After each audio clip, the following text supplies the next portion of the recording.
Hello student last video में हमने general से रिलेटेड एक क्वेश्चन किया था और उससे पहले वाले वीडियो में भी हमने जनरल से रिलेटेड एक क्वेश्चन जो है वो किया था। और जनरल से रिलेटेड जितने भी ट्रांजेक्शन्स थे उन सारे ट्रांजेक्शन्स को मैंने अलग अलग वीडियोस के थ्रू आपको समझा दिया है, चाहे वो एडजस्टमेंट एंट्रीज हो, चाहे वो आपके डिस्काउंट से रिलेटेड एंट्रीज हो। तो लमसम हमने सारी एंट्रीज, बैंक ट्रांजेक्शन थे, ये सारी एंट्रीज के हमने वीडियोस देख लिए। तो आई थिंक मेरे ख्याल से अब जनरल से रिलेटेड जो आपका टॉपिक है वो पूरा टॉपिक जो आपका क्लियर हो चुका होगा। तो स्टूडेंट अभी हम एक क्वेश्चन और करेंगे जो बहुत इंटरेस्टिंग क्वेश्चन है और बहुत अच्छा क्वेश्चन भी है, मतलब डिफरेंट टाइप के ट्रांजेक्शन है उसके अंदर है। तो वो क्वेश्चन करेंगे, देन उसके बाद में स्टूडेंट आपको बाकी के जितने भी क्वेश्चन हैं वो आपको सेल्फ सॉल्व करना है। ठीक है, कोई दिक्कत आए व्हाट्सअप करना, वो नंबर है सभी के पास में है, व्हाट्सअप कीजिएगा, फोन कीजिएगा, लेकिन बाकी के क्वेश्चन आपको सभी को करने हैं क्योंकि जितने क्वेश्चंस आप खुद करेंगे, जितनी प्रैक्टिस आप खुद करेंगे, उतना ज्यादा आपको कंसेप्ट जो है वो समझ में आएगा। बाकी होगा क्या, मैं यहाँ पर वीडियोस बना दूंगा, आपको जितने मैक्सिमम क्वेश्चंस होंगे मैं करवा दूंगा, तो फिर आपकी आदत हुई पड़ जाएगी, फटाफट से कॉपी पेस्ट किया और हो गया काम, है ना। तो इसके लिए बेटर ये है कि आप खुद सोल्व करें क्वेश्चन को। दिक्कत आ रही है, मैं बैठा हूं, कोई टेंशन वाली बात नहीं है ना। तो अभी हम एक क्वेश्चन करने वाले हैं आज। क्वेश्चन नंबर हमारा है, ये है क्वेश्चन नंबर 15। मेरे पास बुक है TS Grewal 2020 edition, latest edition है मेरे पास में। क्वेश्चन नंबर हम करने वाले हैं आज 15, पेज नंबर है आपके 8.52। ठीक है, देखिए क्वेश्चन क्या कहता है हमारा। Generalized the following transaction in the books of Bhushan agencies. किसकी बुक में करनी है अपने को? भूषण एजेंसीज की बुक में। तो हम पता है सबको कि जब भी हम क्वेश्चन करते हैं तो जिसकी बुक हम बना रहे हैं तो उसके ऊपर हेडिंग लिख लेते हैं हम, जर्नल ऑफ भूषण एजेंसीज। ठीक है, तो ये हमने ऊपर हेडिंग लिख लिया है, जर्नल ऑफ भूषण एजेंसीज। अब इसके बाद में हम देखते हैं क्या क्या ट्रांजेक्शन हमारे को गिवन है और किस तरह से हमारे को उनका ट्रीटमेंट जो है वो करना है। चलिए फर्स्ट ट्रांजेक्शन देखते हैं। फर्स्ट ट्रांजेक्शन दे रखा है, received cash from Bharat ₹20,000 and allowed him discount of ₹500। Cash receive हो रहा है हमें भरत से ₹20,000 का और हम उसको डिस्काउंट अलाउ कर रहे हैं ₹500 का। तो देखिए स्टूडेंट, अभी जो हम क्वेश्चन करने वाले हैं वो सारी कंपाउंड एंट्रीज होंगी, मतलब सारी बोले तो मैक्सिमम कंपाउंड एंट्रीज होगी जिसमें 2 से ज्यादा अकाउंट जो है वो अफेक्ट हो रहे होंगे। तो अभी देखिए इस ट्रांजेक्शन के अंदर हमारे को कैश रिसीव हो रहा है भरत से और हम उसको डिस्काउंट अलाउ भी कर रहे हैं। तो कितने अकाउंट अफेक्ट हो रहे हैं यहाँ पर?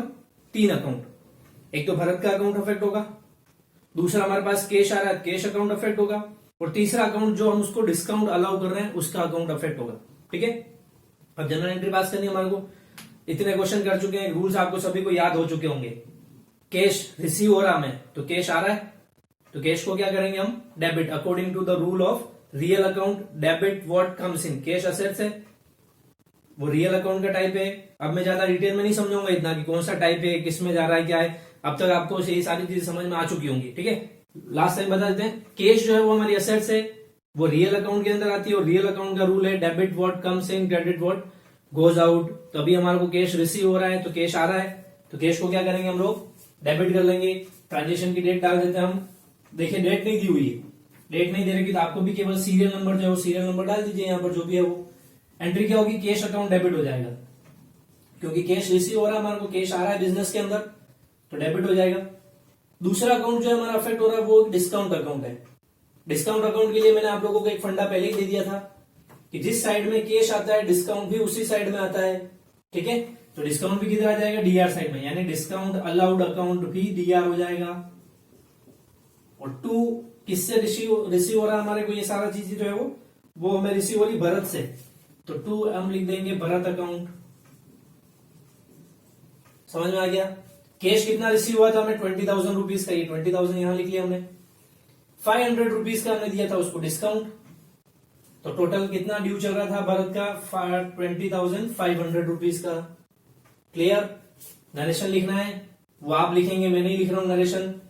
ठीक है, हर ट्रांजेक्शन के बाद में नरेशन लिखना है। मेरे पास स्पेस अवेलेबल कम है, ट्रांजेक्शन बहुत ज्यादा है, इसलिए मैं नरेशन नहीं लिख रहा हूं। नरेशन आप सभी को पता है क्या मतलब होता है नरेशन का। नरेशन में शॉर्ट में ट्रांजेक्शन लिखना है बीइंग लगा करके, being cash receive from Bharat and allowed discount, बस इतना सा आपको इन शॉर्ट यहां पर लिखना है। क्लियर? तो बाकी के ट्रांजेक्शन में भी आपको ध्यान रखना है कि नरेशन आप खुद लिखेंगे, ये मैंने एंट्रीज कर दी है। क्लियर? चलिए अगला ट्रांजेक्शन देखते हैं। रिसीव फ्रॉम विकास अब इस बार रिसीव हो रहा है विकास से ₹35,000 बाय चेक, चेक से रिसीव हो रहा है, and allowed him discount of ₹750। ₹35,000 by cheque receive हो रहा है विकास से और ₹750 का हम डिस्काउंट दे रहे हैं। देखिए सेम ट्रांजेक्शन है, ऊपर वाले में भी भरत से रिसीव हुआ था हमें, इस वाले में हमें विकास से रिसीव हो रहा है। डिफरेंस क्या है केवल कि ऊपर हमें कैश रिसीव हुआ था और अभी हमारे को चेक के थ्रू रिसीव हो रहा है। ठीक है, चेक रिसीव के थ्रू रिसीव हो रहा है तो हम किसके नाम से लिखते हैं, बैंक के नाम से, क्योंकि चेक के ट्रांजेक्शन सारे बैंक के थ्रू ही होते हैं। तो अभी देखिए एंट्री सेम होगी हमारी, जो हमने ऊपर एंट्री की है वो की वही एंट्री होगी, केवल चेंज कहां होगा, कैश की जगह पर बैंक अकाउंट आ जाएगा। तो एंट्री हो जाएगी हमारी बैंक अकाउंट डेबिट, डिस्काउंट था इसमें भी डिस्काउंट है तो डिस्काउंट अलाउड अकाउंट भी डेबिट हो जाएगा हमारा। और टू गिवर कौन है हमारा, विकास, तो विकास अकाउंट ये आ जाएगा। ₹35,000 हमें रिसीव हो रहा है चेक के थ्रू, ₹750 का हम दे रहे हैं डिस्काउंट। टोटल हमारा कितना ड्यू चल रहा था उससे, 35,750 का अमाउंट। नरेशन आप लोग लिखेंगे, मैं नहीं लिख रहा हूं। ट्रांजेक्शन समझ में आया, चेक रिसीव हो रहा है, डेबिट कर दिया उसको, डिस्काउंट अलाउ कर रहे हैं, पता है जिसके जिधर कैश आता है या बैंक आता है डिस्काउंट भी उधर ही आता है। प्लस विकास दे रहा है हमें कैश, सॉरी चेक दे रहा है हमें, तो विकास कौन हुआ हमारे लिए, गिवर, तो इसको क्रेडिट कर दिया। ठीक है, ये हो गया हमारा सेकेंड ट्रांजेक्शन। नेक्स्ट ट्रांजेक्शन है हमारा रिसीव्ड कैश फ्रॉम अखिल ₹38,000। अब अखिल से रिसीव हो रहे हैं 38,000 in settlement of his dues of ₹40,000, in settlement of his dues of ₹40,000। यानी मतलब ये है कि आप मांगते थे, कौन है बंदा अपना, अखिल से हम मांगते थे टोटल ₹40,000, लेकिन फाइनल सेटलमेंट के अंदर वो केवल ₹30,000 ही पे कर रहा है। क्या 40,000 मांगते थे, 38,000 ही पे कर रहा है इन फाइनल सेटलमेंट। तो स्टूडेंट मैंने पहले जो क्वेश्चन कराया था उसमें भी ये बताया था आपको, जब किसी क्वेश्चन के अंदर फाइनल सेटलमेंट वर्ड लिखा हुआ आ जाए या फुल सेटलमेंट वर्ड लिखा हुआ आ जाए तो वहां पर बाकी का जो डिफरेंस अमाउंट होता है वो डिस्काउंट हो जाता है। फाइनल सेटलमेंट का मतलब अब आगे कुछ भी नहीं देगा, वो जितना था उसमें से इतना दे करके और अपना क्लोज कर लिया अकाउंट उसने। तो अभी यहाँ पर 40,000 में से 38,000 ही रिसीव हो रहे हैं हमारे को, तो ₹2,000 हमारा किसमें शो होगा, डिस्काउंट के अंदर शो होगा। ठीक है, एंट्री क्या होगी, सेम एंट्री होगी, क्योंकि इसमें भी अमाउंट हमें रिसीव हो रहा है जैसे एक में हुआ था। कैश आ रहा है हमारे पास में, कैश को डेबिट कर देंगे, तो cash account debit. Full settlement word आया है, फाइनल सेटलमेंट, तो डिस्काउंट भी आएगी इसके अंदर, तो डिस्काउंट अलाउड अकाउंट भी डेबिट हो जाएगा। और टू गिवर कौन है, अखिल, तो अखिल अकाउंट ये हो गया। देखिए अखिल से अमाउंट ड्यू कितना चल रहा था, टोटल 40,000। ठीक है, टोटल ड्यू 40,000, इसमें से पे कितना किया उसने, 38,000 इन फुल सेटलमेंट। तो कम कितने पड़ रहे हैं अब यहाँ पर डिस्काउंट में, ₹2,000। तो ये ₹2,000 बैलेंसिंग फिगर में हमारा डिस्काउंट आ जाएगा। आया समझ में सभी को, 40,000 थे, 38 पे किया तो 2,000 का डिस्काउंट। लेकिन ये ध्यान रखना, ये ₹2,000 डिस्काउंट में तभी शो होंगे जब वहां पर फाइनल सेटलमेंट वर्ड लिखा हुआ होगा तब, अदरवाइज नहीं होंगे। ठीक है, ये चीज ध्यान रखनी है आपको। चलिए नेक्स्ट ट्रांजेक्शन देखते हैं हम लोग। अब नेक्स्ट अपना ट्रांजेक्शन है रिसीव फ्रॉम अमृत, और रिसीव हो गए, receive from Amrit ₹50,000 by cheque. अब चेक से रिसीव हो रहे हैं on account against dues of ₹60,000। क्या लिखा हुआ है, on account against due of ₹60,000। देखिए ऊपर वाला ट्रांजेक्शन और ये वाला ट्रांजेक्शन लमसम मिलते जुलते ही हैं। ऊपर वाले में भी 40 थे, 38 रिसीव हुए इन फाइनल सेटलमेंट, बट यहां पर लिखा हुआ है ऑन अकाउंट। ऑन अकाउंट का मतलब ये होता है कि जैसे उस बंदे से, तो यहां पर लिखा है 60,000 बाकी थे, जिसमें से उसने 50,000 दिए हैं। तो इसका मतलब ये नहीं है कि ₹10,000 का आपने उसको डिस्काउंट दे दिया। जब भी ऑन अकाउंट लिखा आता है इसका मतलब ये है कि जितने रुपए बाकी थे उसमें से इतने दिए हैं, तो बाकी का जो भी डिफरेंस अमाउंट होगा वो अभी बाकी है, जो बाद में कभी भी पे करेगा। तो एक चीज ध्यान रखना, जब फुल सेटलमेंट वर्ड लिखा है तो डिफरेंस अमाउंट हमारा जाएगा डिस्काउंट के अंदर। लेकिन अगर फुल सेटलमेंट वर्ड नहीं लिखा हुआ है, ऑन अकाउंट लिखा हुआ है, तो ऑन अकाउंट के केस में जितना आया उसकी एंट्री करेंगे, बाकी का अमाउंट जो होगा वो ड्यू चलेगा, वो ड्यू अमाउंट जो है बाद में कभी भी पे कर सकता है। तो देखिए स्टूडेंट ट्रांजेक्शन सेम है हमारा, बट फर्क सिर्फ इतना सा है कि इसके अंदर डिस्काउंट नहीं आएगा।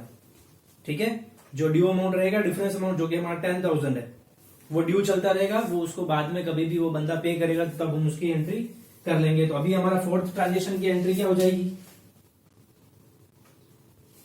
कैश सॉरी चेक के थ्रू हमारे को अमाउंट रिसीव हो रहा है, चेक आ रहा है तो बैंक अकाउंट को डेबिट करते हैं, तो बैंक अकाउंट डेबिट हो जाएगा, डिस्काउंट नहीं आएगा।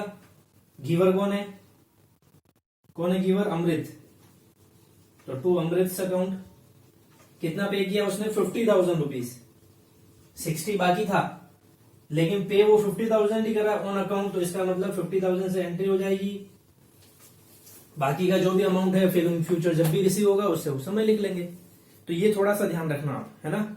मैंने ये क्वेश्चन इसीलिए लिया है क्योंकि इस क्वेश्चन में हर टाइप के ट्रांजेक्शन वो इंक्लूड कर रहे हैं, चाहे वो फुल सेटलमेंट से रिलेटेड हो, चाहे ऑन अकाउंट से रिलेटेड हो, बैंक के थ्रू, चेक के थ्रू रिसीव हो रहा वो हो, या कैश के थ्रू रिसीव हो रहा हो। ठीक है, चलिए एक नया ट्रांजेक्शन और देखते हैं, अगला वाला।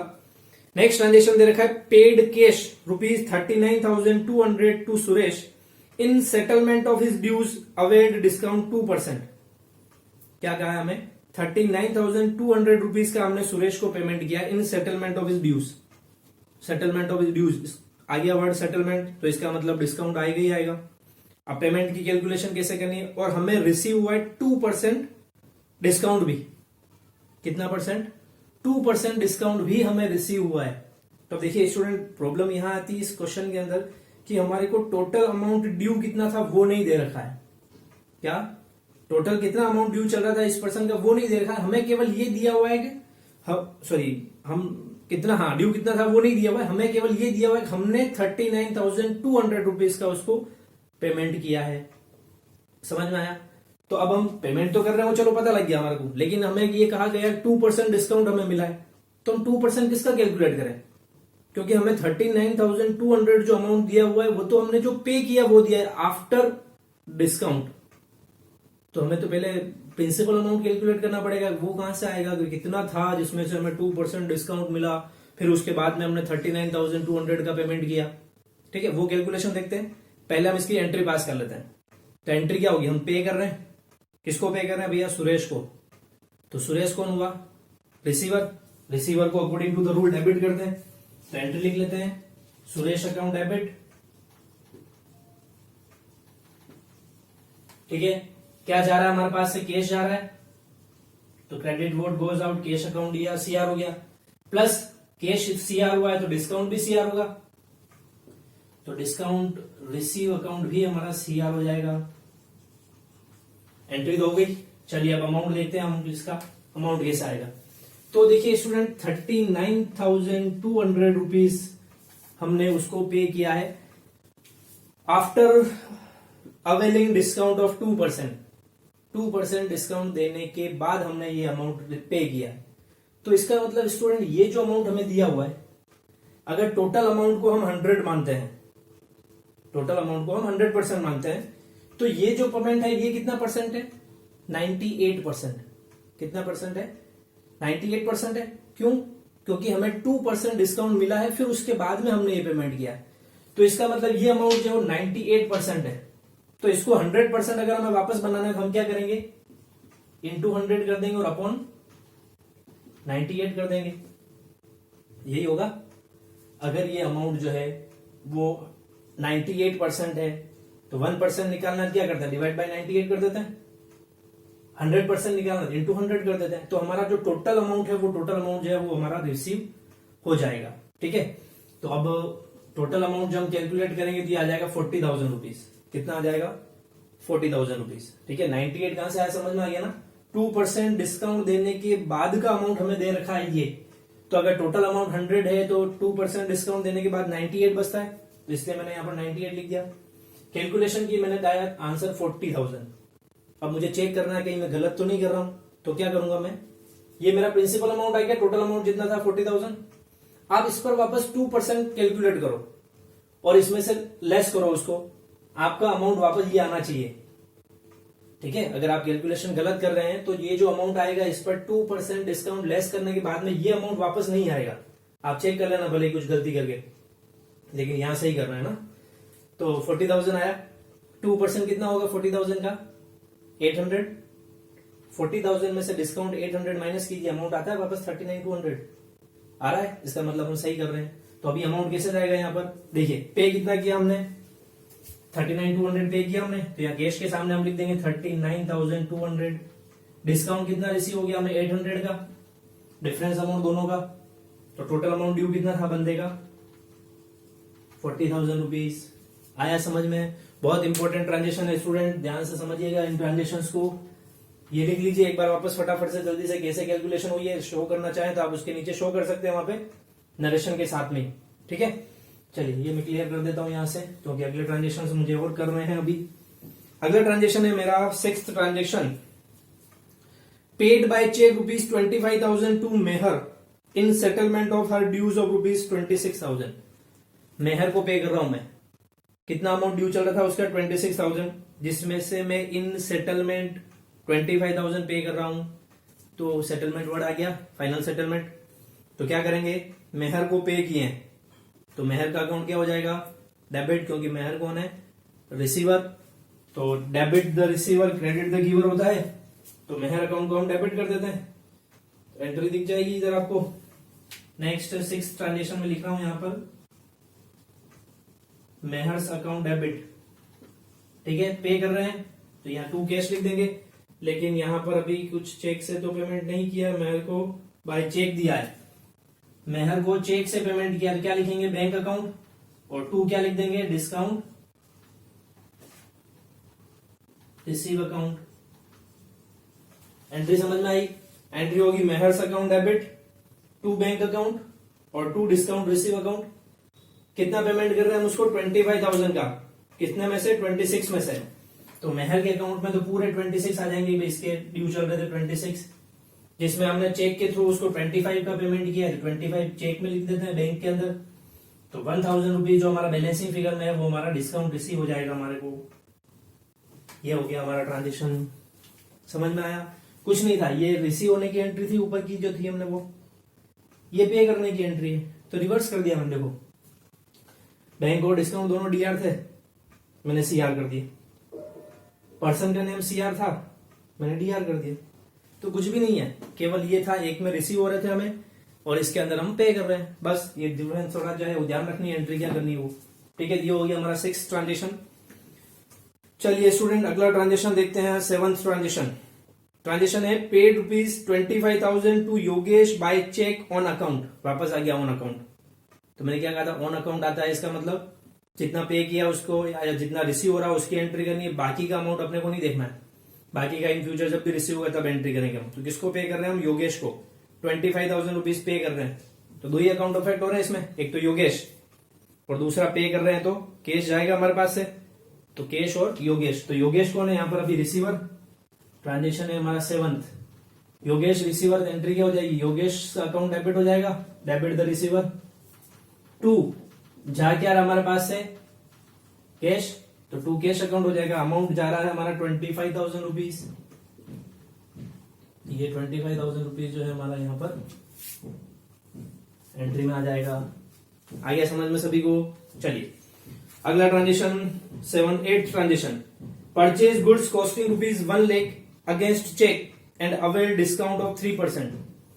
Purchase goods costing ₹1 lakh, 1 lakh रुपए की कॉस्टिंग का गुड्स हमने परचेज किया है अगेंस्ट चेक, मतलब पेमेंट चेक से हो रहा है, एंड अवेल डिस्काउंट ऑफ 3%, 3% हमें डिस्काउंट भी रिसीव हो रहा है।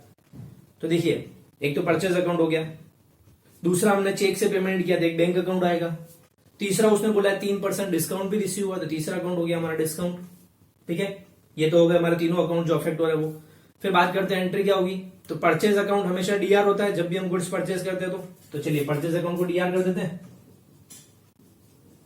तो परचेज अकाउंट हमारा हो जाएगा डीआर। पेमेंट चेक के थ्रू हो रहा है तो ऑब्वियस सी बात है 2 बैंक आएगा,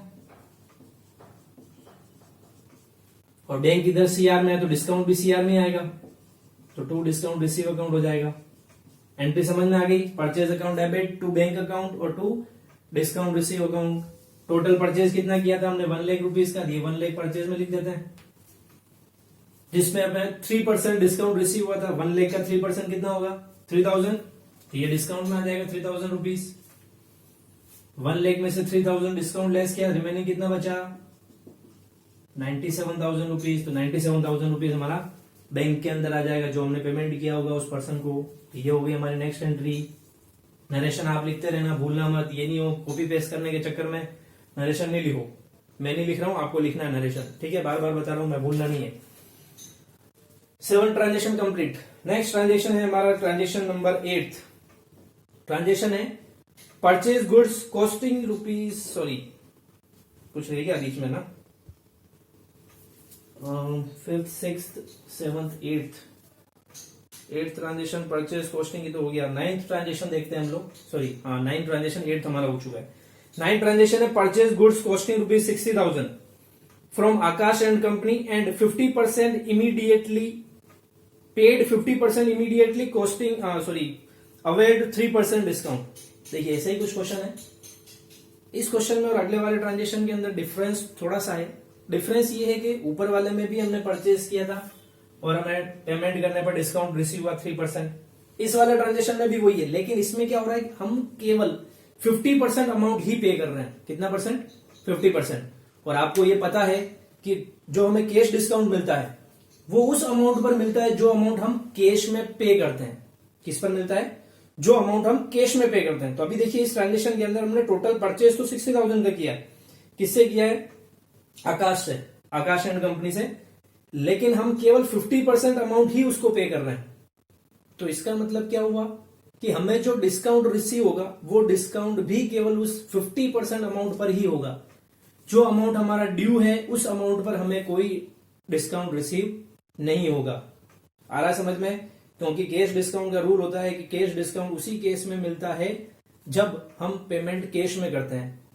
तो अब अभी हम 50% ही पेमेंट कर रहे हैं तो 50% पर ही डिस्काउंट मिलेगा हमारे को, ठीक है। तो अभी क्या करेंगे, एंट्री कर लेते हैं। पहले तो परचेज किया है गुड्स, इसमें भी तो परचेज किया तो ऑब्वियसली बात है परचेज अकाउंट डेबिट हो जाएगा। ये हमारा हो गया 9 transaction, purchase account debit. 2 payment कर रहे हैं हम 50% अमाउंट का, तो 2 कैश अकाउंट आ जाएगा। कैश आ रहा है तो डिस्काउंट भी इधर ही आ जाएगा, डिस्काउंट रिसीव अकाउंट। 50% अमाउंट हमारा ड्यू चल रहा है। क्या चल रहा है? 50% अमाउंट ड्यू है क्योंकि हमने 50% ही पे किया। तो किसके ड्यू चल रहे हैं, किसको पे करने हैं हमें? ये आकाश को। तो आकाश अकाउंट भी क्या हो जाएगा? सीआर हो जाएगा, क्योंकि हमने गुड्स परचेज किया है। किससे? आकाश से। तो आकाश कौन हुआ हमारे लिए? गिवर, क्योंकि गुड्स इससे हमें रिसीव हो रहा है तो गिवर को क्रेडिट कर दें। तो ये आकाश को हमने क्रेडिट कर दिया। एंट्री समझ में आई सभी को? इजी है, कुछ नहीं है, थोड़ा सा कॉन्सेंट्रेट करना। देखिए अब इसके अंदर 4 अकाउंट अफेक्ट हो गए। पहले हम अभी कर रहे थे तो किसी में 2 अकाउंट अफेक्ट हो रहे थे, किसी में 3 हो रहे थे। अभी इस ट्रांजेक्शन में 4 हो गए। तो ऐसे बढ़ भी सकते हैं, तो कंफ्यूज होने की जरूरत नहीं है। सिंपल सा ट्रांजेक्शन को समझिए क्या क्या हो रहा है उसके अंदर, उसके अकॉर्डिंग ट्रांजेक्शन को डीआरसीआर कर दीजिए। एंट्री तो हो गई हमारी ये। अब बात करते हैं अमाउंट। मैं अमाउंट यहाँ कैलकुलेशन लिख रहा हूं, आप भी लिख लीजिएगा साथ साथ में, क्योंकि मैं इरेज कर दूंगा इसको अभी। 60,000 का टोटल गुड्स से परचेज किया हमने, जिसमें से 50% तो हमने कैश में परचेज किया और 50% हम क्रेडिट पर कर रहे हैं। तो इसका 50-50% कर लेते हैं। 30,000 ठीक है। फिर जो हमने कैश में परचेज किया हमें डिस्काउंट उसी पर मिलेगा, ठीक है। डिस्काउंट की रेट हमें गिवन थी 3%। तो हमने कैश में कौन सा परचेज किया? ये वाला, कोई सा भी लो, 50-50 एक ही बात है। इस पर 3% डिस्काउंट मिलेगा। तो 30,000 का 3% कितना हो गया? 900 रुपीज। कितना हो गया? 900 रुपीज। माइनस कर देते हैं डिस्काउंट, बचा कितना? 29,100 रुपीज। समझ में आया? टोटल गुड्स था 60,000, 50% कैश, 50% क्रेडिट। इस 50% पर डिस्काउंट मिलेगा। तो 30,000 का 3% कैलकुलेट किया, 900 आ रहा है। माइनस किया, डिफरेंस 29,100। ये तो हो गई हमारी कैलकुलेशन। अब हमें शो कैसे करना वो देख लेते हैं। तो टोटल गुड्स परचेज कितना था? 60,000। ये गुड्स में लिख देता हूं, परचेज 60,000। फिर क्रेडिट परचेज कितना है? 30,000। क्रेडिट परचेज किया आकाश से, तो आकाश के सामने 30,000 लिख लेंगे इधर। फिर आता है कैश परचेज। डिस्काउंट कितना दिया? 900 का, तो ये 900 डिस्काउंट के सामने लिख देते हैं। और डिस्काउंट लेस करने के बाद में हमें अमाउंट रिसीव कितना होगा? 29,000। सॉरी, हम पे कितना करेंगे? 29,100। तो ये 29,100 जो है वो हम लिख लेते हैं कैश के सामने जो हम पे करेंगे सामने वाले को यानी कि आकाश को, तो ये हमारी एंट्री हो जाएगी और इस तरह से हमारा अमाउंट आ जाएगा। आप चेक कर लीजिए आप सही है या नहीं। डीआर की टोटल कितनी हो रही है 60,000, तो सीआर की टोटल भी कितनी आ रही है 60,000। आपको पता ही है सभी को जनरल में डीआर और सीआर की टोटल बराबर आनी चाहिए, नहीं आ रही तो गलत कर रहे हैं, आ रही है मतलब सही कर रहे हैं। तो ये हमने टोटल करके देख लिया, टोटल 60,000 आ रही है बराबर। कैलकुलेशन फटाफट से लिख लीजिए वीडियो पोस्ट करके, मैं इरेज कर रहा हूं इसको। तो स्टूडेंट इस टाइप के ट्रांजेक्शन एग्जाम में ऐसे ही आने वाले हैं, ध्यान रखना। वो तो सब प्रैक्टिस थी केवल छोटे छोटे ट्रांजेक्शन की, इस टाइप के ट्रांजेक्शन ज्यादा पूछे जाते हैं एग्जाम के अंदर, ठीक है। चलिए 9th ट्रांजेक्शन हमारा कंप्लीट हो चुका है। अगला ट्रांजेक्शन हम देखते हैं, ट्रांजेक्शन नंबर है हमारा 10th।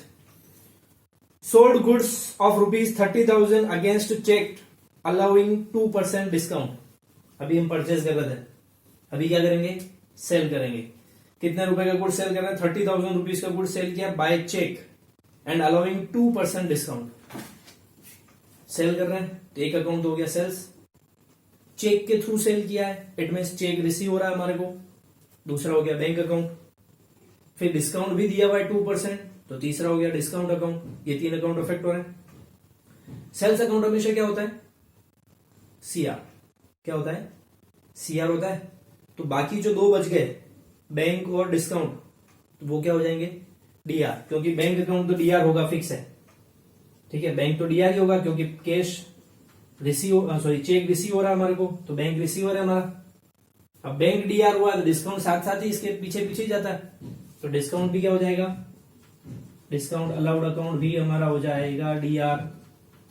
और 2 सेल्स हमेशा फिक्स है, सीआर ही होता है, तो ये सेल्स अकाउंट सीआर हो गया, ठीक है। कितना सेल किया था बंदे ने 30,000 रुपीज का सेल था और 2% डिस्काउंट है, तो मैं सेल्स में तो पूरे 30,000 लिख देता हूं। 30,000 पर 2% डिस्काउंट था, 30,000 का 2% कितना हो गया 600, ये 600 डिस्काउंट में पटक दिए। 30,000 माइनस 600 करेंगे तो बच जाएंगे हमारे 29,400, ये हमारा आ जाएगा बैंक के अंदर, जो कि हमें चेक रिसीव हो जाएगा। ये हो गया हमारा ट्रांजेक्शन कंप्लीट। नरेशन लिखते रहना। 10 ट्रांजेक्शन हो गया हमारा। चलिए अगला ट्रांजेक्शन हमारा 11th ट्रांजेक्शन देखते हैं, और कुछ नया आ रहा है क्या इसमें।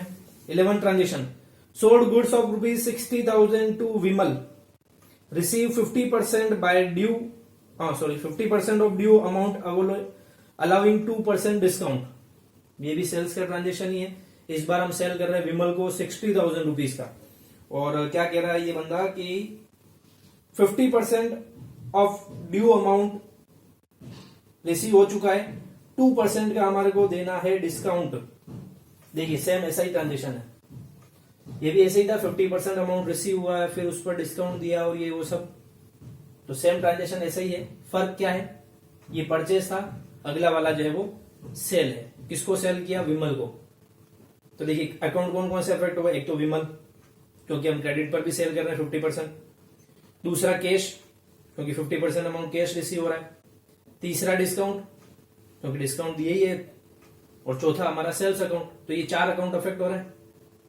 सेल्स हमेशा सीआर होता है, और विमल जो है उसको सेल किया तो वो रिसीवर है, तो सबसे पहले तो रिसीवर को डेबिट कर देते यानी विमल को, तो विमल से अकाउंट डेबिट हो जाएगा। सेल किया तो कैश रिसीव होगा, डेबिट वर्ड कम्स इन, तो कैश अकाउंट को भी डेबिट कर देते हैं। अब कैश और डिस्काउंट तो दोनों साथ साथ ही चलेंगे भैया, तो डिस्काउंट को भी क्या कर देते हैं डीआर कर देते हैं, अकेला डरता ही है इसलिए।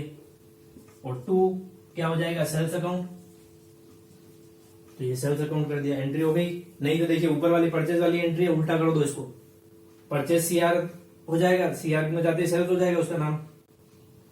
ये तीनों डीआर सीआर थे, तो ये तीनों डीआर हो गए अगली बार। तो इस तरह से एंट्री कर लेंगे। अब लिखते हैं अमाउंट। अमाउंट की कैलकुलेशन आपको समझ में आ गई होगी। कितना सेल किया अभी इस बंदे ने 60,000 रुपीज का, नहीं हाँ 60,000 रुपीज का सेल किया है। कैलकुलेशन इधर शो करता हूं, 60,000 हाफ किया 30,000, हाफ कैश हाफ क्रेडिट। ये कैश है, जैसे कितना परसेंट डिस्काउंट दिया इस पर 2% डिस्काउंट है मेरे ख्याल से, हाँ 2% डिस्काउंट कितना हो गया 600, बचा कितना 29, 400। अब अमाउंट लिख लो, ये क्रेडिट का है, क्रेडिट वाला बंदे के नाम के सामने लिखते हैं, ये लिख लेते हैं हम क्रेडिट में 30,000 रुपीज। फिर कैश में डिस्काउंट कितना है 600 का, तो डिस्काउंट के सामने 600 लिख लेते हैं। और कैश रिसीव कितना होगा 29,400, ये 29,400 हमारा कैश में आ गया। और टोटल सेल कितना था 60,000 रुपीज का, ये टोटल सेल जो है हमारा 60,000 रुपीज शो हो गया। तो ये हो गई हमारी नेक्स्ट सेल्स वाली एंट्री जो थी, ट्रांजेक्शन नंबर हमारा 11। ये मैंने कैलकुलेशन शो कर दी यहाँ पर, 60,000 हाफ हाफ किया 30-30, फिर हाफ पे डिस्काउंट दे दिया 2%, रिमेनिंग 29,400 हमारा अमाउंट आ गया। तो इस तरह से अपने को शो कर देना है, कैलकुलेशन लिख लेना फटाफट से, ये एंट्री है। 11th ट्रांजेक्शन हो गया। अब 2-3 ट्रांजेक्शन और बच रहे हैं। अगला ट्रांजेक्शन हमारा transaction number 12। Mittal brothers purchase 10 shawls at the rate rupees 300 पर शॉल। कितने शॉल परचेज किए 100 shawls at the rate rupees 3,000 पर शॉल। सॉरी 10 पढ़ लिया मैंने, एक जीरो कम कर दिया मैंने, अभी बढ़ा देते हैं वापस। 100 शॉल परचेज किए बंदे ने, और एक शॉल की रेट है 3,000 रुपीज, तो टोटल कितना हो गया 3 लाख रुपीज। ठीक है, कैलकुलेशन लिखिए मैंने, 100 शॉल परचेज कर रहा है 3,000 पर शॉल के हिसाब से, तो वो हो गया अमाउंट टोटल 3 लाख रुपए। आगे क्या कह रहा है, अलाउड 10% ट्रेड डिस्काउंट, चलो 10% trade discount and 3% cash discount if payment is made with in 14 days. Condition डाल दी देखो इसने, वो कह रहा है 10% डिस्काउंट ट्रेड डिस्काउंट तो मिलेगा, लेकिन 3% कैश डिस्काउंट उसी केस में मिलेगा जब पेमेंट 14 दिन के अंदर यानी 14 डेज के अंदर पेमेंट बंदा कर देगा तभी। ठीक है, देखते हैं आगे पेमेंट हुआ या नहीं हुआ। फिर आगे दे रखा है Mittal brothers receive 10 shawls of poor quality which is return. ओहो, 100 शॉल दिए थे बंदे को, गुड्स सेल किया था हमने 100 शॉल का, सॉरी परचेज। अब उसमें से क्या हो गया 10 शॉल जो है वो खराब क्वालिटी की निकल गई, तो उस बंदे ने क्या कर दिया, हमारे को वापस से रिटर्न कर दिए। तो यानी सेल्स रिटर्न भी हो रहा है 10 शॉल्स का, तो ये 10 शॉल का जो है वो सेल्स रिटर्न भी शो करना पड़ेगा हमारे को। तो एक तो है सेल्स रिटर्न हमारे पास में, एक है हमारे पास सेल्स। देखिए ट्रांजेक्शन में कंफ्यूज मत होना, यहां पर लिखा हुआ है मित्तल ब्रदर्स परचेज, तो बच्चे कंफ्यूज, सर परचेज तो लिखा हुआ है, आप सेल्स सेल्स क्यों कर रहे हो यहाँ पे, जबकि बेटा ये हम किसकी बुक बना रहे हैं, भूषण एजेंसीज की। तो हम जिसकी बुक बना रहे हैं हम उसी के अकॉर्डिंग सोचेंगे, भूषण एजेंसीज के अकॉर्डिंग सोचेंगे। मित्तल ब्रदर्स ने परचेज किया है, तो हमने क्या किया है, हमने यानी भूषण ने, भूषण एजेंसी ने क्या किया, सेल किया, तो इसलिए हम इसको सेल्स के अंदर लिख रहे हैं, ना कि परचेज के अंदर। ये चीज ध्यान रखनी है, क्लियर। तो सेल्स में लिखेंगे इनको, सेल्स रिटर्न भी है 10 शॉल्स का, core quality which is return. Mittal brothers settle the payment in 10 days. चलो अच्छी बात है, 10 दिन में उसने पैसे दे दिए हमारे को। क्या कंडीशन थी कि उसको ट्रेड डिस्काउंट के साथ साथ में कैश डिस्काउंट भी 3% देंगे अगर वो पेमेंट जो है 14 डेज के अंदर कर देता है। तो बंदे ने क्या किया, अभी 10 डेज के अंदर ही उसने पेमेंट कर दिया है, तो इसलिए हम इसकी एंट्री में कैश डिस्काउंट भी उसको देंगे। ठीक है, तो कैश डिस्काउंट भी शो करना है, 10% ट्रेड डिस्काउंट भी शो करना है, दोनों चीजें लिख देता हूं मैं। 10% ट्रेड डिस्काउंट है, 3% कैश डिस्काउंट है, दोनों डिस्काउंट देने ही है क्योंकि 10 डेज में पेमेंट हो गया। चलिए स्टूडेंट, अब ऐसा करते हैं, इस ट्रांजेक्शन को करने के 2 तरीके हैं। तरीके 2 कैसे, देखिए 100 शॉल हमने सेल की थी, जिसमें से 10 शॉल जो हमारे को वापस रिटर्न भी हो गई। तो हमारे पास में 2 तरीके हैं, या तो क्या करें हम इसकी 2 जनरल एंट्रीज करें। 2 जनरल एंट्रीज क्या करेंगे, पहले तो हम 100 शॉल सेल करने की एंट्री करेंगे, ठीक है। फिर उसके बाद में 10 शॉल जो है उसने वापस रिटर्न भी कर दी हमारे को बैड क्वालिटी की वजह से, तो एक एंट्री हम करेंगे सेल्स रिटर्न की। एक तो तरीका ये कि जिसमें 2 एंट्री पास करें। एक दूसरा तरीका हमारे पास में ये भी है कि अगर हम चाहें तो 100 शॉल्स में से 10 शॉल्स उसने वापस रिटर्न कर दी थी हमें बैड क्वालिटी की वजह से, तो हम क्या कर सकते हैं कि ये जो 10 शॉल्स है डायरेक्ट इसके अंदर से माइनस कर दें और एंट्री जो करें हम लोग वो 90 शॉल्स से ही कर लें। कर सकते हैं कि 10 शॉल्स की अलग ना करें सेल्स रिटर्न की, 100 शॉल की सेल की ना करें, बल्कि हम डायरेक्ट एंट्री जो कर रहे हैं वो 90 शॉल्स के लिए कर लें, क्योंकि एक्चुअली में अमाउंट तो हमारे को 90 शॉल के रिसीव होगा। तो हम क्या कर सकते हैं, 90 शॉल के लिए भी एंट्री कर सकते हैं। तो 2 एंट्री करने की बजाय मैं एक सिंपल एंट्री एक ही पर जाता हूं, 90 शॉल के अकॉर्डिंग ही एंट्री पास कर लेते हैं। ठीक है, चलो 90 शोल के अकॉर्डिंग एंट्री पास करेंगे तो मुझे क्या करना पड़ेगा, मेरा बोर्ड भर चुका है, मुझे थोड़ा इधर से क्लियर करना पड़ेगा, तो मैं इधर से मिटा रहा हूं। अगर आपने पहले एंट्रीज नहीं लिखी है तो पॉज करके वीडियो और एंट्रीज लिख लेना। मैं थोड़ा इधर से मटेरियल जो है वो साफ कर रहा हूं, क्लियर कर रहा हूं। 2-3 एंट्री हटा देते हैं क्योंकि अभी हमारे पास में 1-2 ट्रांजेक्शन और भी हैं, तो ये 2-3 एंट्री मैंने हटा दी है। अमाउंट भी हटा देते हैं इनका, चलिए ये अमाउंट भी हट गया हमारा, ठीक है। चलिए अब फटाफट से एंट्री कर लेते हैं। सेल्स की एंट्री कर रहे हैं हम लोग। मित्तल ब्रदर्स को हमने सेल किया है, ट्रेड डिस्काउंट भी है, कैश डिस्काउंट भी है। चलिए हाँ, मित्तल ब्रदर्स को सेल किया तो मित्तल ब्रदर्स क्या हो जाएगा, रिसीवर, तो मित्तल ब्रदर्स अकाउंट हो जाएगा हमारा डेबिट, ठीक है। कैश में सेल हुआ है तो टू कैश आ जाएगा हमारे पास, सॉरी गड़बड़ हो गई, कैश में सेल किया है तो कैश रिसीव होगा हमारे को, मित्तल ब्रदर्स नहीं आएगा क्योंकि क्रेडिट पर सेल नहीं है। मित्तल ब्रदर्स को सेल किया है तो एक तो हमारे पास कैश रिसीव होगा, तो कैश अकाउंट डीआर हो जाएगा। डिस्काउंट भी दिया है हमने उसको, तो डिस्काउंट अकाउंट भी डीआर हो जाएगा क्योंकि कैश डीआर है, और टू हमारा आ जाएगा सेल्स अकाउंट। समझ में आया? क्या करेंगे, सेल किया है मित्तल ब्रदर्स को, कैश में सेल किया इसलिए मित्तल ब्रदर्स का नाम नहीं आएगा, कैश का नाम आएगा, कैश अकाउंट डेबिट हो जाएगा, कैश डेबिट हुआ तो डिस्काउंट भी डेबिट हो जाएगा, और टू आ जाएगा हमारा सेल्स अकाउंट। अब हम अमाउंट की कैलकुलेशन देख लेते हैं। हम एंट्री जो कर रहे हैं वो डिफरेंस अमाउंट यानी 90 शोल से ही एंट्री करेंगे, ठीक है, क्योंकि हम दो अलग अलग एंट्री नहीं करके 90 शोल के अकॉर्डिंग एंट्री करेंगे। तो 90 शोल इंटू 3000 रुपीज एक के हैं, कितना हो गया, 2,70,000 रुपीज, ठीक है, 2,70,000 हो गया। अब इस पर देना है हमारे को एक तो ट्रेड डिस्काउंट 10%, ठीक है, और कैश डिस्काउंट है हमारा 3%। तो पहले ट्रेड डिस्काउंट दे देते हैं, 10% ट्रेड डिस्काउंट माइनस करता हूं यानी 27,000 रुपीज। रिमेनिंग कितना बच जाता है मेरा, 3 6 माइनस 2 4। 10% ट्रेड डिस्काउंट लेस करने के बाद में अमाउंट बचता है मेरे पास में 2,43,000, ठीक है। फिर उस पर मुझे देना है 3% कैश डिस्काउंट भी, तो 3% निकालो भैया कैश डिस्काउंट। ये कैश डिस्काउंट माइनस करते हैं इसमें से 3% हम निकालेंगे तो 0 3 3 9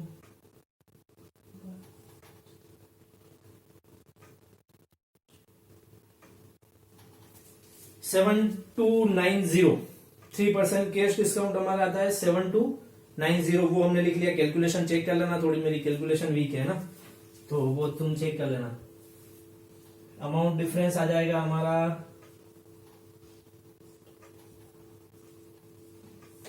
2,35,710। तो ये हमारा अमाउंट जो है डिफरेंस अमाउंट आ जाएगा। कैलकुलेशन तो इजी थी, हो गई, मेरे से भी हो गई। अब देखना है इसको अमाउंट को लिखना कैसे है। सबसे इंपॉर्टेंट चीज समझना है कि अमाउंट कैसे, कहां, कैसे लिखते हैं।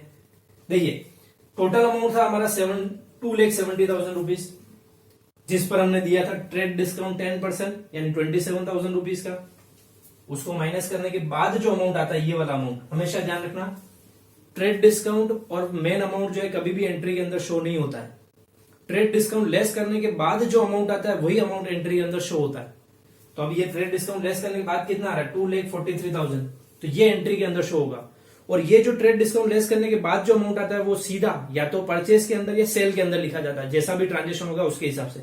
हमारे पास सेल है तो हम सेल्स के अंदर लिख देते हैं इसको, कितना 2,43,000, तो ये 2,43,000 रुपीज जो है मैं सेल्स के अंदर लिख देता हूं। फिर उस पर दिया हमने डिस्काउंट, कैश डिस्काउंट 7290, तो कैश डिस्काउंट को लिखते हैं कैश डिस्काउंट की जगह। ये कैश डिस्काउंट हमारा ये रहा 7290, और बाकी जो अमाउंट डिफरेंस हमारा बचा वो कैश रिसीव होगा 235,710, तो 2,35,710 रुपीज जो है वो हमारा आ जाएगा कैश के सामने। अब आपको चेक करना है सही है गलत है, इन दोनों की टोटल कीजिए, इन दोनों की टोटल इसके बराबर आनी चाहिए। आ रही है तो सही है, नहीं आ रही है तो कहीं ना कहीं कैलकुलेशन में गड़बड़ हुई है, वो आप चेक करते रहना। मैंने कर दी है कैलकुलेशन। ये हो गया हमारा अगला ट्रांजेक्शन जो था, ट्रांजेक्शन नंबर था हमारा 12, ठीक है। और कितने बच रहे हैं, चलिए एक ही ट्रांजेक्शन और बचा हुआ, अच्छा सा ट्रांजेक्शन है ये भी। ट्रांजेक्शन है हमारा sold to Gupta, Gupta shawls. अब हम सेल कर रहे हैं गुप्ता शॉल्स को 100 शॉल्स एट द रेट ₹200 पर शॉल। अब इसको 100 शॉल जो है हमने वो सेल की है ₹200 पर शॉल के हिसाब से। फिर उसके बाद में दिया हुआ है ऑन 4 जनवरी 2020 4 जनवरी को सेल किया है 100 shawls at the rate of 200 each. Trade discount 25% and cash discount 5% in full payment is made with in 14 days. अगर कह रहा है पूरा पेमेंट 14 दिन में कर देता है तो 5% तो हम देंगे कैश डिस्काउंट और 25% जो है देंगे हम वो ट्रेड डिस्काउंट देंगे। फिर Gupta shawl send 50% of the payment on 14 जनवरी 2020। देखिए सेल कब किया था हमने 4 जनवरी को। बंदे ने 50% अमाउंट हमारे को 14 जनवरी को भेज दिया है। कब 14 जनवरी को, 4 जनवरी को सेल किया था, 14 जनवरी को पैसे आ गए 50% अमाउंट, यानी 10 दिन के अंदर अंदर पैसे आ गए। हमने उसको टाइम कितना दिया था 14 डेज का, 10 डेज में पैसे दे दिए। इसका मतलब उसको कैश डिस्काउंट मिलेगा, लेकिन कितने पर मिलेगा, ओनली 50% पर मिलेगा, क्योंकि उसने पेमेंट कितना दिया है 10 डेज के अंदर 50% अमाउंट, तो 50% पर ही मिलेगा उसको। आगे बढ़ते हैं क्या हो रहा है फिर। And the balance payment on 10 फरवरी 2020। ओहो, एक महीने बाद बंदे को टाइम कितना दिया था 14 डेज का, तो एक महीने बाद पेमेंट कर रहा 50% का, तो उस पर हमें कैश डिस्काउंट नहीं देना है। कैलकुलेशन देखो बहुत अच्छी होने वाली है और क्वेश्चन भी बहुत अच्छा है, मस्त क्वेश्चन है, मेरे फेवरेट ट्रांजेक्शंस के अंदर आते हैं इस टाइप के क्वेश्चन। तो क्वेश्चन समझ लेते हैं एक बार फटाफट से वापस से, अभी शॉर्ट में लिख लेते हैं क्वेश्चन को हम लोग, क्योंकि हमारे को कैलकुलेशन जो है वो शो करनी पड़ेगी इधर बहुत सारी। बेटा एक कैलकुलेशन अपनी थोड़ी स्पीड रखना है ना, थोड़ा कैलकुलेशन को इम्प्रूव भी करना अपनी, अगर कैलकुलेशन आपकी वीक है तो। ज्यादा कुछ नहीं है, परसेंटेज एड लेस सब्सट्रैक्ट करना है, मैंने पहले ही कहा था मैथ्स नहीं है ये, थोड़ी बहुत ही मैथ्स है। कितनी शॉल थी भैया, 100 शॉल थी, ₹200 की एक शॉल थी, यही था। तो कितना ऑर्डर अमाउंट हमारा 100 शॉल 200 की एक है, तो ये हो गए हमारे 20,000 रुपीज। ज्यादा तो नहीं हो रहे, चलिए 20,000 रुपीज हमारा अमाउंट हो गया। फिर उसके बाद में हमें देना है 25% ट्रेड डिस्काउंट। तो चलो पहले ट्रेड डिस्काउंट तो पूरे पर तो मिलेगा, ध्यान रखना, कैलकुलेशन ध्यान से समझना। ट्रेड डिस्काउंट पूरे अमाउंट पर मिलता है, क्योंकि ट्रेड डिस्काउंट उसी समय मिल जाता है जब हम गुड्स परचेज या सेल करते हैं उसी समय। तो 25% ट्रेड डिस्काउंट है, कितना परसेंट, 25% ट्रेड डिस्काउंट, 25% कितना हो गया इसका 5,000, बराबर है। 20,000 टोटल था, 25% ट्रेड डिस्काउंट यानी 5,000 माइनस कर देते, रिमेनिंग अमाउंट बच गया हमारा 15,000 कंप्लीट। अब 50% अमाउंट उसने 15 दिन के अंदर दे दिया हमारे को, मतलब 14 डेज के अंदर दे दिया, 15 दिन में नहीं 14 डेज के अंदर दे दिया उसने, तो उसी पर कैश डिस्काउंट देंगे। और 50% अमाउंट जो उसने अभी इस महीने में नहीं दिया वो दे रहा है अगले फेब के अंदर, तो उस पर हमें कोई डिस्काउंट पे नहीं करना है। तो अभी हम 50-50% कर देते हैं दोनों का, तो 15,000 का 50-50% होगा हमारा 7,500 रुपीज। समझ में आ रहा है यहां तक कैलकुलेशन। पहले ट्रेड डिस्काउंट माइनस करना है पूरे अमाउंट पर, जो बचेगा उसका 50-50% कर देना है। अब यहाँ पर परसेंटेज कुछ भी हो सकता है, 60-40 भी हो सकता है, 30-70 भी हो सकता है, कुछ भी वो आपको देखना है, जैसा कैश और क्रेडिट का हो उसके अकॉर्डिंग। मैंने 50-50% था तो मैंने कर दिया। अब भैया देना है हमारे को इसमें 5% ट्रेड डिस्काउंट, कितना परसेंट, 5%। ये कैश मान लेते हैं, वो क्रेडिट मान लेते हैं। 7,500 जो है उस पर 5% trade sorry cash discount calculate कर लेते हैं। 5% कितना हो गया इसका,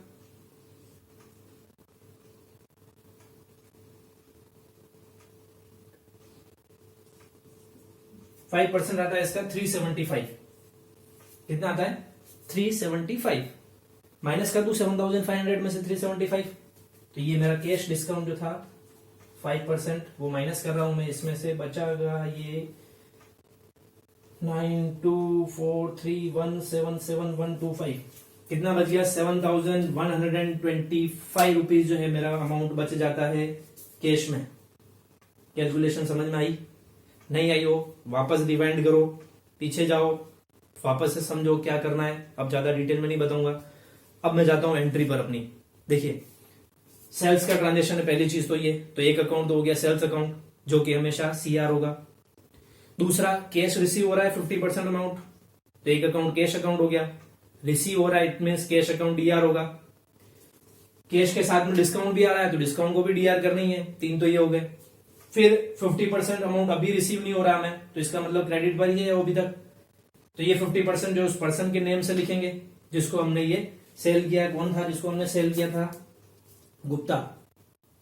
गुप्ता को सेल किया था, तो एक बंदा हो गया हमारा गुप्ता। तो अब कर लेते हैं हम लोग एंट्री। गुप्ता कौन होगा? रिसीवर या गिवर? गुप्ता को सेल किया तो गुप्ता रिसीवर हो गया। अब देख लेते हैं एंट्री क्या हो जाएगी, अच्छी सी एंट्री कर लेते हैं पढ़े पहले।